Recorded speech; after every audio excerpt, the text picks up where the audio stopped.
Bienvenidos una vez más a un nuevo episodio de Dear Parents.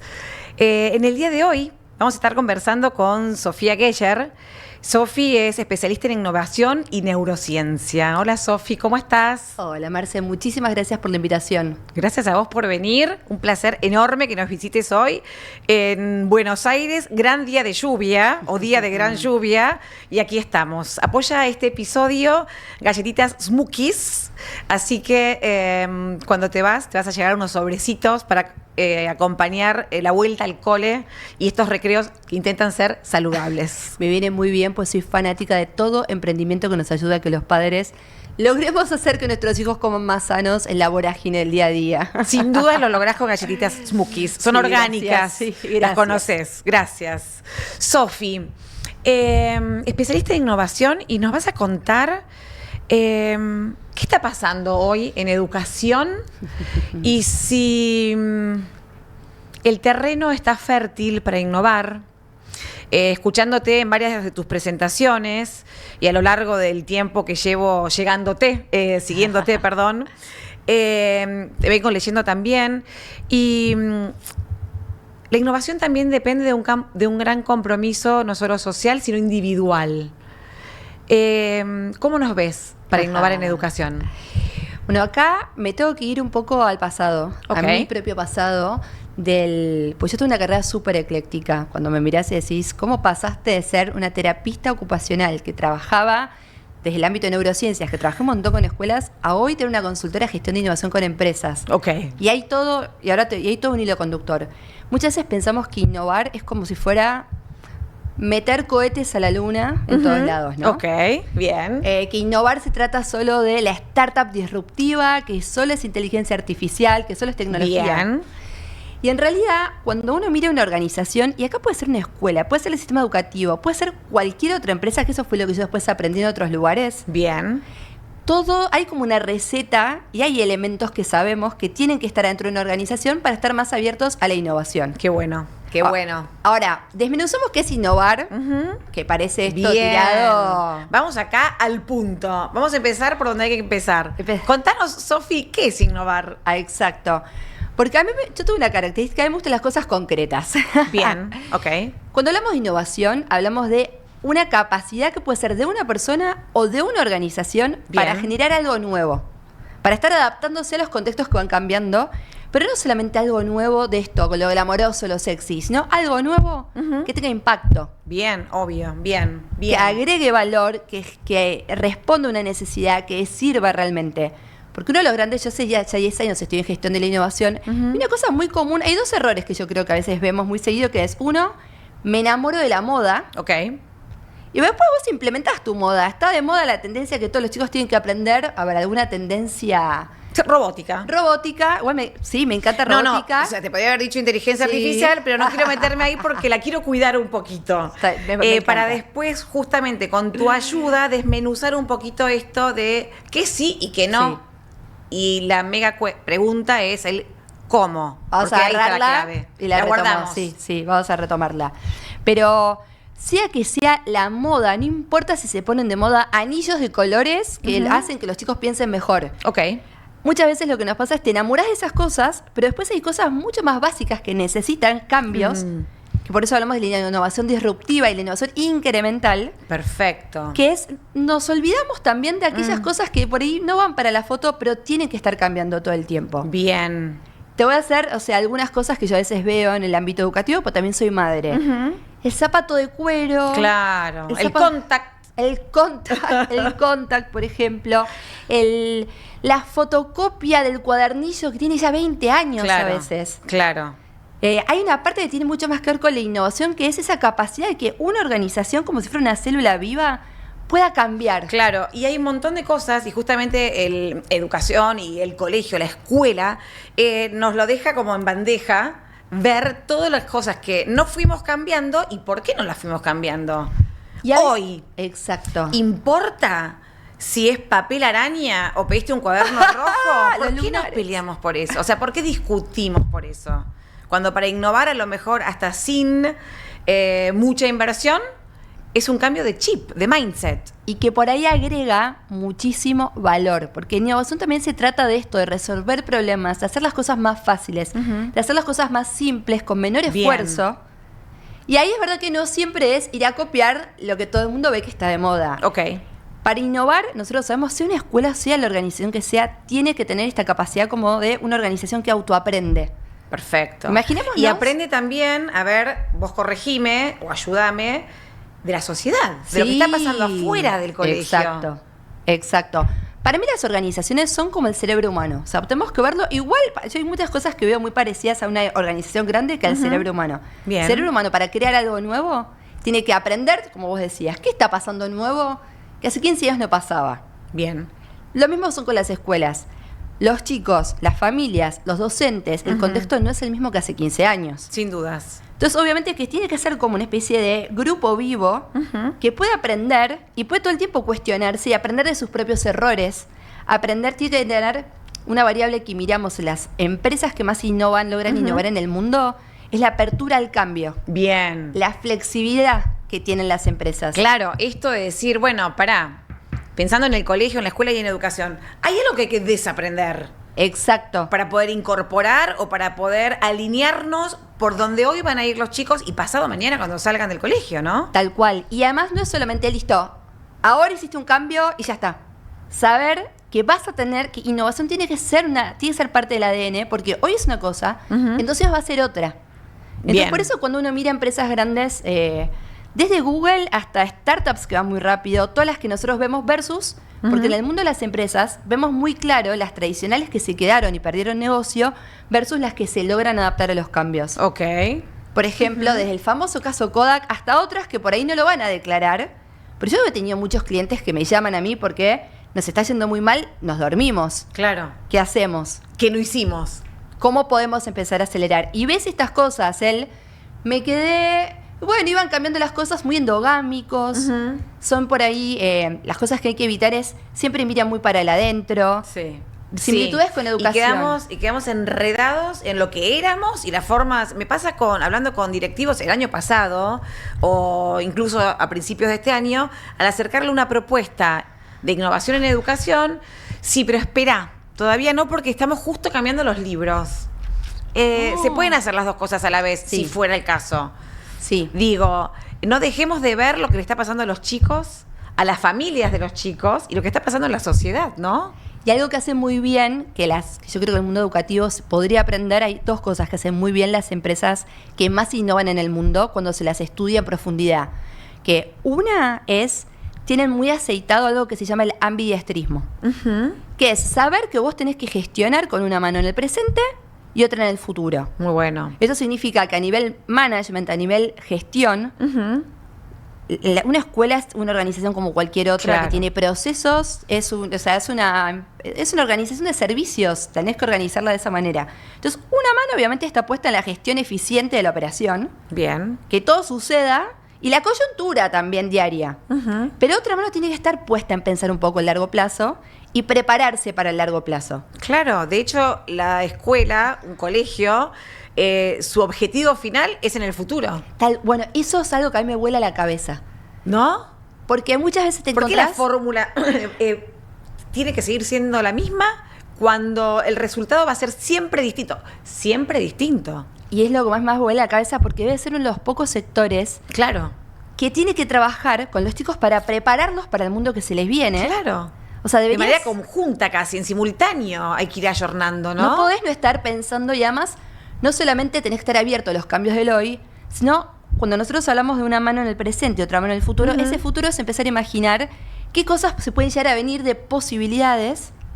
Entonces, ¿qué tenemos que empezar a crear nuevo? Sí, anticiparnos. Y también que tenemos que dejar ir y matar, Claro. que es lo que Dejemos más ir. cuesta. Dejemos ir, cuesta, y habiendo estado en muchos años en equipos directivos de colegio, cuesta un montón.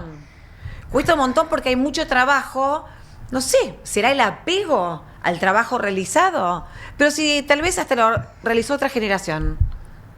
Y es que también yo creo hay un tema que cuando vemos a las organizaciones también, que más a las empresas que más... No quiero ir solo a la empresa, No, pero no. es que es Ahora el te voy a lugar llevar a donde otros podemos lugares. aprender. startups que muy rápido sacan cosas rápido. Creo que hay mucho para aprender ahí, pero yo creo que en el mundo educativo hay mucho de la identidad. Entonces, la identidad. como nosotros, ser escuela es igual a esto y esto. Bien. Y a veces yo creo que se siente como que ciertos cambios es amenazar la idea. La identidad. La identidad. Sí, ahí cuando dijiste nosotros somos tal nombre y tenemos, claro, por eso, generaciones de hijos y padres. Bueno, esas generaciones también se fueron adaptando a cambios sociales. Tal cual. Sofi, te llevo a un lugar, porque ahora, este tiempo, esta parte, irrumpe todo el tema de la inteligencia artificial, ChatGPT, etcétera, etcétera. Yo me dedico a innovación en educación y de repente llega la inteligencia artificial. Entonces estas propuestas innovadoras que le acercábamos a los colegios, ahora hay que intervenirlas con inteligencia artificial, porque si no, por default estaría cayendo en lo mismo que estamos viendo que sucede en educación, en los colegios, en el sistema educativo. Entonces, algo que escucho muy recurrente, que es todavía no porque, y los padres dicen, los chicos no van a pensar más, no van a ser más creativos, no van a desarrollar su pensamiento crítico.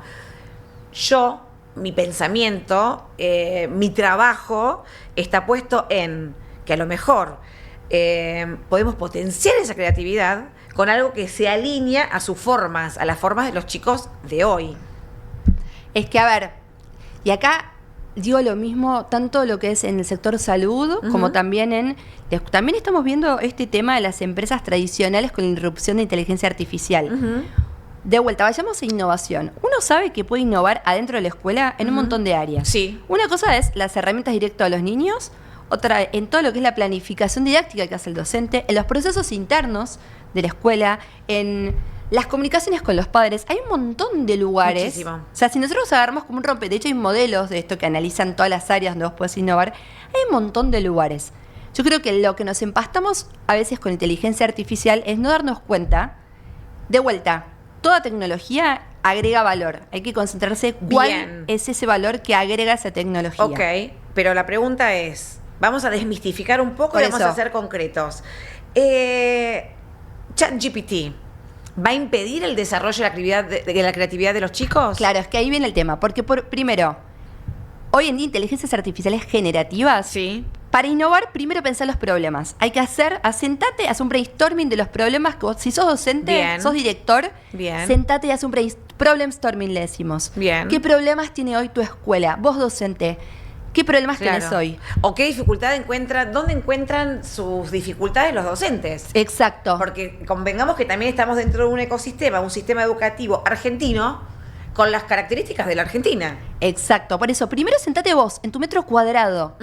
¿Qué problemas tenés? Y después, la inteligencia artificial es una herramienta que va a depender cómo vos la usás. Perfecto. Entonces, depende cómo la usás, ¿vas a promover el pensamiento crítico o lo vas a matar? Exacto. Porque no depende siempre de la tecnología, depende cómo vos la usás, cómo la insertás en tu sistema. Claro, pero si nosotros le enseñamos a los chicos de temprana edad a ser críticos con la respuesta que me da una inteligencia artificial... Claro, porque ahí viene el tema. Nos vamos a estar entrenando también en este ejercicio. No es solo... A mí me matan cuando las preguntas son, ¿es tecnología, no es tecnología? No. Pasa lo mismo con realidad virtual.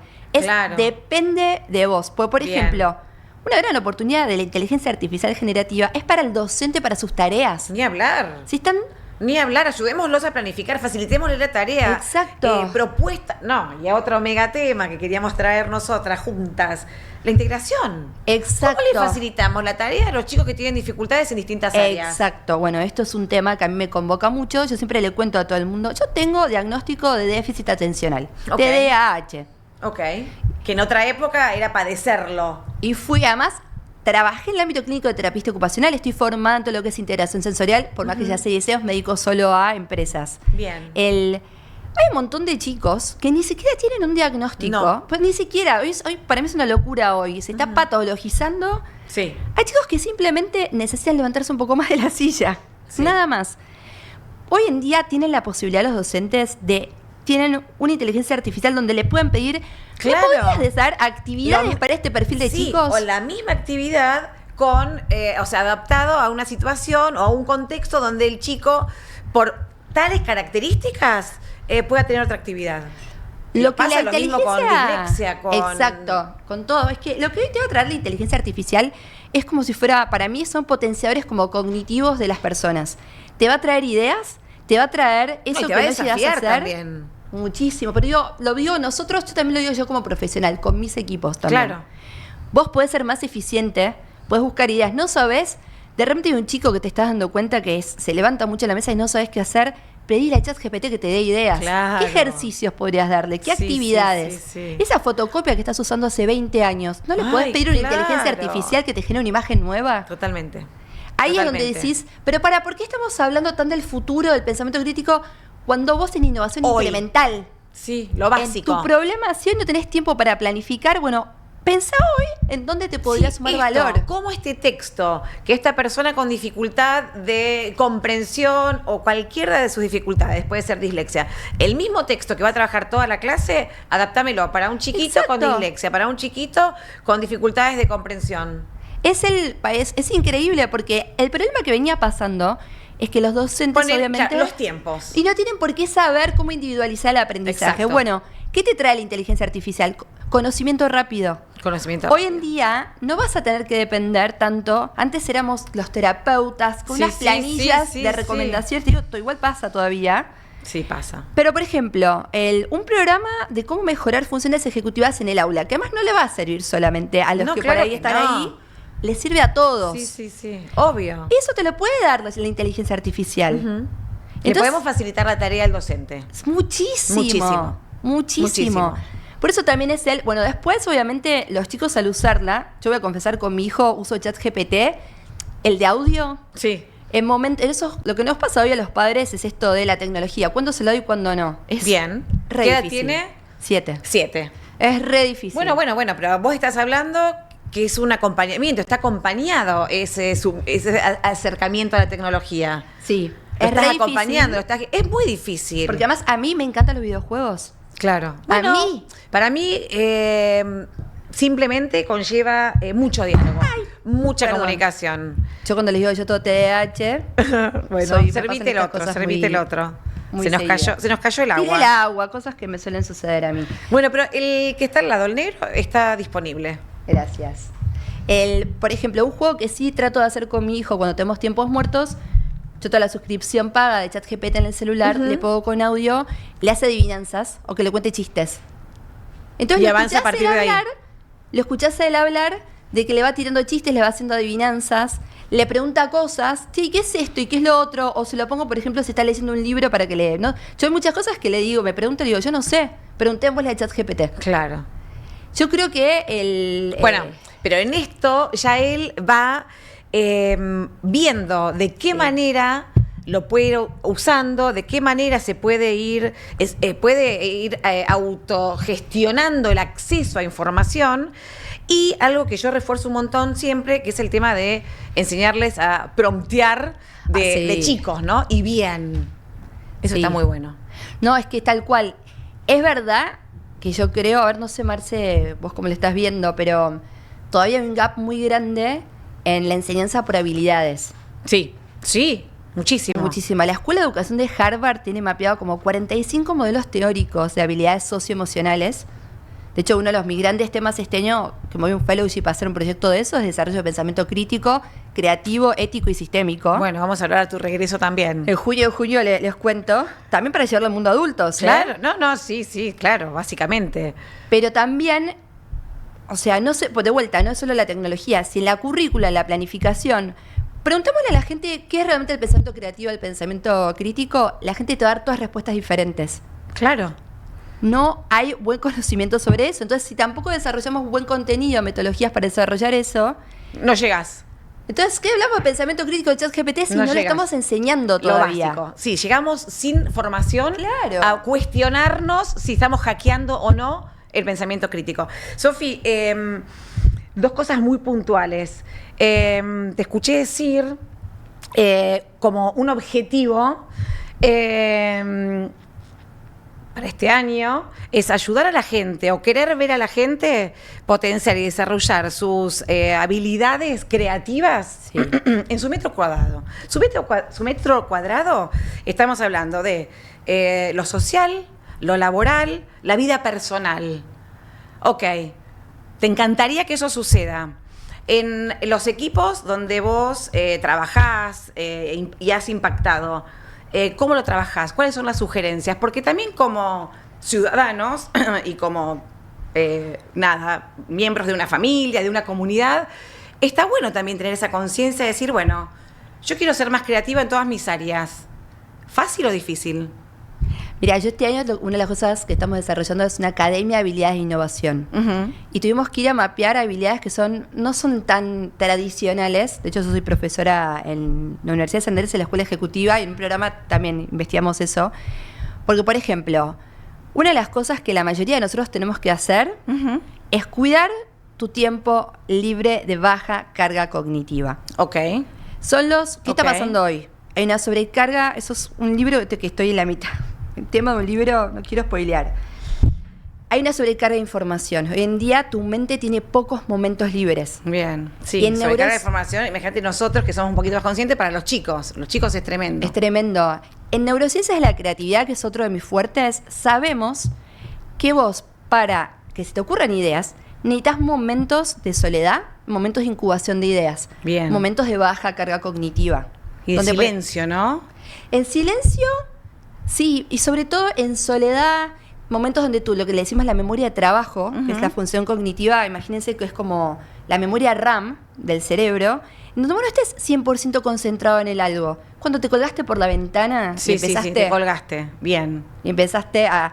Que al rumiar no siempre es negativo, hay veces es simplemente salir a caminar. Entonces, por un lado, pues yo te podría decir millones de ejercicios, todo, cuidar la agenda. Claro. Si tu agenda está explotada de 6 de la mañana a 11 de la noche y sí, estás no hay chance. Concentrado en el afuera, no tenés, tenemos que saber que el proceso creativo tiene etapas, como está estudiado, y una es la incubación. La incubación es que tiene que madurar, en el cerebro se tienen que dar ciertas cosas para que después aparece la idea. Bien.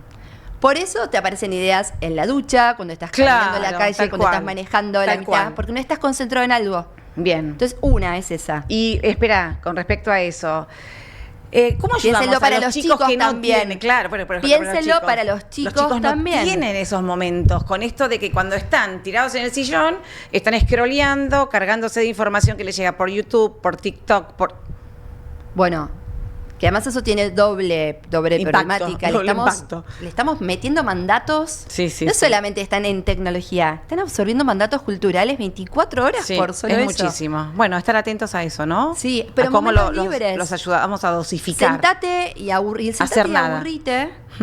Y animate, colgate mirando por la ventana. Lo tenemos. Yo en las escuelas, una amiga que es una de las personas que más admiro en educación, Mariana Albarracín. Sí, la conozco. En la Escuela Técnica Roca, que me contó mucho cómo lo hicieron. Me fascina que pongan momentos libres en los horarios. Claro. Y no quieran llenarle todo el tiempo la currícula. Sí, hoy no tenemos nada. En este rato no hay nada. El paradigma. Pero nosotros también como padres, yo estuve siempre muy atenta a eso cuando los chicos eran muy chicos. Pero el mensaje para los padres es también no los cargues de agenda por las dudas. No. Sobre todo cuando están todavía desarrollando ciertas funciones cognitivas. Y no es lo mismo un chico de 10 años, uno de 12, uno de 16, que uno de 6. Totalmente. Saber que en los primeros años se forman, mucho del tema de neurodesarrollo se está formando, y que hay funciones cognitivas, hay habilidades básicas. Sí, que necesitan su tiempo. Que después es como una pirámide, que después hay ladrillos que vas a poner arriba. Sí. Que necesitamos que esté, porque si no, no vamos a poder construir. Es un andamiaje eso, exacto, Exacto. Para seguir construyendo. Después hay otras dos cosas que creo que son elementales para trabajar habilidades de innovación, no solo creatividades. Una, la flexibilidad. La flexibilidad, exactamente. Hay corrientes. Hoy necesitamos de un sistema educativo flexible, donde puedan interactuar los dos sistemas, o sea, el que queremos ir dejando y dar lugar a todo lo nuevo, ¿no? Y nosotros como personas, se estudia mucho la flexibilidad psicológica en las nuevas corrientes de psicología, todas las terapias de tercera ola, la terapia de aceptación y compromiso, Stephen Hayes es como el que armó esta corriente, que es la base, o sea, porque flexibilidad psicológica y flexibilidad cognitiva, flexibilidad en tus pensamientos, pero también saber manejar muchas emociones que te traen los cambios. Sí, y que van a ir interfiriendo. La tolerancia, o sea, frustración tolerancia. cuando algo no sale, el cómo manejar las emociones, cómo tolerás ese malestar cuando las cosas no salen. Mucho de tu flexibilidad emocional pasa por ahí. No vas a poder ser creativo, porque creativo no es solo se me ocurre una idea. Es también la quise llevar adelante y no me salió, ¿qué pasa? Exacto, tómalo como una oportunidad, no importa, va a ser la próxima. Y la tercera, que es la que tienen muchos los grandes emprendedores, es una combinación de coraje y habilidades de influencia. Ok. La tolerancia a riesgos, el saber gestionar la incertidumbre, gestionar el miedo, el saber generar el cuándo me mando, cuándo no, pero también mucha habilidad de influencia, porque vos podés tener la mejor idea del mundo, Ok. pero nunca haces las ideas solo cuando las llevas a cabo. Tenés que convencer a un otro. Sí, sin duda. Y más si trabajás en un equipo, si trabajás en un colegio, si trabajás en una organización. No existe la innovación individual. De hecho, por eso nosotros ahora en las escuelas ejecutivas en negocios tuvimos que empezar a formar a los innovadores de empresas en habilidades de influencia. Bien. ¿Cómo hacer para que la gente te escuche mejor? ¿Cómo contás mejor tu idea? Bien. ¿Cómo mapeás Ok. a quiénes tenés que convencer? Hablábamos un día con Marina, Kienast, Ay, de sí. pensar al docente como influencer. Es que Si el docente es, a ver, de hecho es un rol que tiene. el clima creativo del aula lo pone el docente. Ahora, si el docente también se ve a sí mismo con un impacto sobre esos chicos que está acompañando en sus procesos de aprendizaje, y ya tenemos mitad de carrera, de batalla ganada, ¿no? Tal cual. Sofi, voy a ser concreta para poder ir cerrando hoy y nos ¿Puedo sumar proyectamos. solo una sola sí, cosa? obvio, nos proyectamos para un próximo episodio, porque va a haber un próximo. Sí, tal cual. Pero solo una de las cosas que está estudiado de cómo meter la creatividad en las aulas, Sí. que hay un montón de Iba información. la creatividad, justamente. Tiene que ver con intentar evadir la mortificación creativa. Bien. Uno qué puede bueno. meter ejercicios en No, y el todas las miedo, películas. ¿no? Porque el miedo viene desde nuestra época y de antes. ¿Pero por qué persiste? Porque persiste el miedo. Exacto, pero la mortificación de creativa la estudia Ronald Begueto, un investigador de creatividad en el mundo educativo, y él dice, cuidado con el tono emocional del docente cuando los chicos hacen preguntas que son raras, diferentes, Sí. con el feedback que se le da, con cómo Totalmente. retroalimentamos hasta el chico que le fue mal en una prueba o puso una respuesta ahí muy distinta. Sí. Porque si vos le generás, si ese chico siente vergüenza porque dijo algo diferente, nunca más va a intervenir de esa Nunca manera. más. Lo mismo pasa con el error, porque Exacto, el error es lo hoy mismo. lo empezamos a ver y a invitar a todo el mundo, no solo en el mundo de los pequeños, a verlo como parte del proceso. Y antes era sancionado, ¿no es cierto? Sofi, ¿la creatividad está en jaque? Sí, para mí que sí. Está en de hecho, jaque. yo tengo un podcast con Sí. Clarisa Herrera que se llama Creatividad en Apuros. En apuros. Yo creo que sí. Sí, Ok, está en y jaque. si pensáramos en apuros, ¿tiene que ver con los tiempos de cambio, la velocidad en que cambian las Sí. cosas? Porque sobre todo, primero, no creo que estemos encarando la creatividad de la manera en que el cerebro humano realmente crea. Ujú. Y la segunda, el problema de la inteligencia artificial trae una pregunta mucho más profunda. ¿Somos nosotros humanos los creadores? Bien, exacto. ¿Quién promptea? ¿El humano es el que promptea? ¿Quién ¿O la promptea? inteligencia artificial te promptea a vos? No, ¿y quién carga esa información? Porque eso es importantísimo. ¿Quién carga esa información? Es en todo. Es el futuro. El problema del futuro va a empezar a ser ese. Es ¿quién creó esto? ¿La inteligencia artificial? ¿La creó el humano? Sí, ¿quién prompteó? ¿Quién decide? ¿Quién toma? Bueno, hay miles de ejemplos, ¿no? ¿Vamos Para- a seguir para siendo retomar. protagonistas como raza humana? Bueno, deberíamos defender esa bandera. Sofi, dejamos abierto estas Muchísimo. dos preguntas. Vamos a cerrar por hoy, dejando abierta la expectativa para un próximo episodio. Muchísimas gracias por venir. Gracias a vos, Marcel. Sabés que te conté que apoya este espacio Smokies, así que cuando te vas a llevar tus Smokies para los recreos. Buenísimo, gracias, porque el tema de la creatividad, los snacks al recreo es algo que a mí no me sale, así que, bueno, sobrecarga cognitiva. Bueno, así ahora que te gracias. llevas un sobrecito, que es la dosis perfecta para el recreo. Muchísimas Sofi, gracias, muchísimas Marcel. gracias. Gracias.